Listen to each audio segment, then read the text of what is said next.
For years King Arthur continued to be king, giving himself a reputation of being a noble and courageous leader. He also continued to fight barbaric warriors, which he defeated with ease.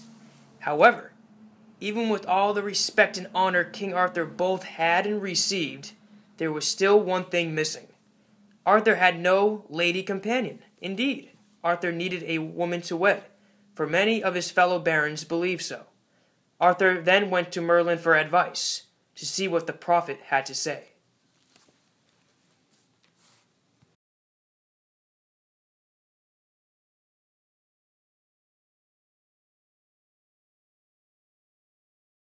Good.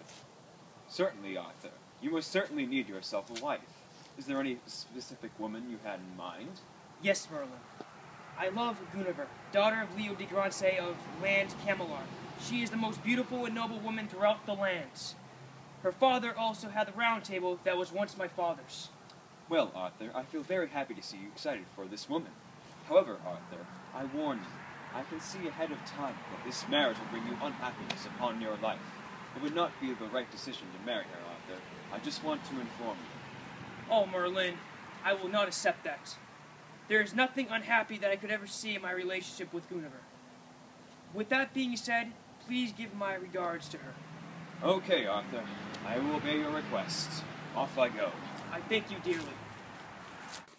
Leo de Grancey was satisfied with Arthur's proposal. Yes. Never did he think that a king like Arthur would wed his beloved daughter, and Leo de Grancey was fulfilled with elation. Leo de Grancey wanted to give Arthur land, however, he knew Arthur had enough land, therefore he wanted to give him a gift, this being the Round Table, which had once belonged to his father Uther. The table hosted 150 knights, and Leo de Grancey only had 100 knights, for he lost many men due to battle. Therefore he saw no use in the table, and thought the table would be better off in the property of King Arthur. Leo de Grancey then delivered Guinevere with Merlin and the Round Table and the 100 knights as they rode confidently back home. I have just heard great word that Merlin is returning with not only the Round Table and knights, but my love Guinevere. I secure her dear to my heart, for I truly love her. Leo de Grancey is a fine man for bestowing me the Round Table and his brave knights. Nothing could ever be of a greater treasure. Therefore, I want this marriage to be very honorable, and I will start to prepare for the festival. Merlin, using your gift of superior wisdom, please find me 50 more knights of the greatest fortitude and honor, so then I could fill my Round Table. And that I will do, Arthur. I am off at this very moment. Thank you. However, Merlin could only find 28 brave knights, and no more could be found.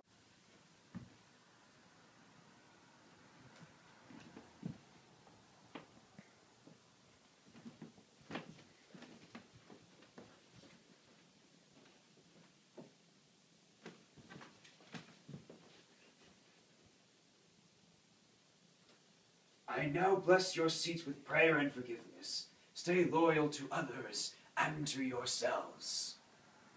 Knights, please rise from your seats and promise that you'll give Arthur homage and devotion. We, under Arthur's court, swear to give our king homage and respect. You may now be dismissed. I thank you sincerely for your homage for our king.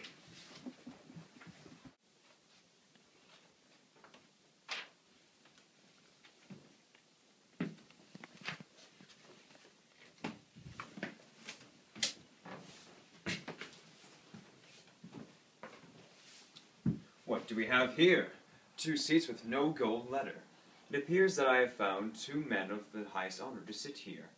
In the meantime, I will tell Arthur about how pleasant the ceremony went. My dear king, I hate to pester you at a time like this, for you are getting married, but I have a favor to ask you. Yes. Anything, young Gawain. You do not bother me at all. What is it that I can do for you? Could you appoint me as a knight on the day of your wedding? Nothing but chivalrous and the utmost devotion will I express to not only you, but also your lady. Most certainly, for not only are you a charming young man, but you are also my nephew, and I will arrange your becoming of knight on my wedding day. Thank you, my king. You are welcome. When Arthur was making Gawain a knight, he also made Tor a knight. Tor was a son of King Pellinore and was very noble and young. Merlin, why are there 2 empty seats? Because, Arthur, no man, and I mean no man, shall ever be allowed to sit in those seats unless they are of the highest honor. But in this siege perilous, there shall be no man seated but one, and if be any man foolish enough to do it, he shall be abolished, and as well never to have equality. Please, King Pellinore, take my hand as I will guide you to your seat. This is your place, my dear king, for you are most worthy to sit there among others. I cannot believe this. Oh, do I envy him. The man is granted such high respect, which grieves me sorely, for he left my father, King Lot, slain. I will indeed slay him with my sword, which is very sharp. Oh no, my brother, not this time. You do realize that presently I am just a squire. When I am made into a knight, I will then avenge on him. And then, that being said, my brother, it is best that you put off this idea for another time. A time where we could kill him outside of the court, because if we kill him here, we would disturb the feast. Yes, my brother, I will follow your word. The feast was then made ready as King Arthur happily wed Guinevere in the church of St. Stephen's. It is good to say that they had an excellent feast with jovial discussion. Now, my fellow good knights, I will now like to address directly to you, who are the greatest knights a king could ask. I plead you to never commit outrage such as murder, and to always steer clear of treason. My fellow knights, that may be poor, I happily grant you land.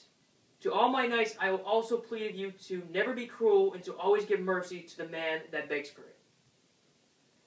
Give our damsels care and comfort, and those who break this statement shall suffer death.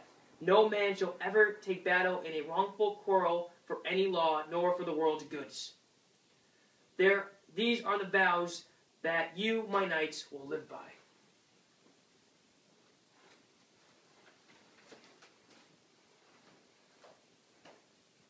At that moment all the knights sworn, both old and young, and every year they renewed their vows at the high feast of Pentecost.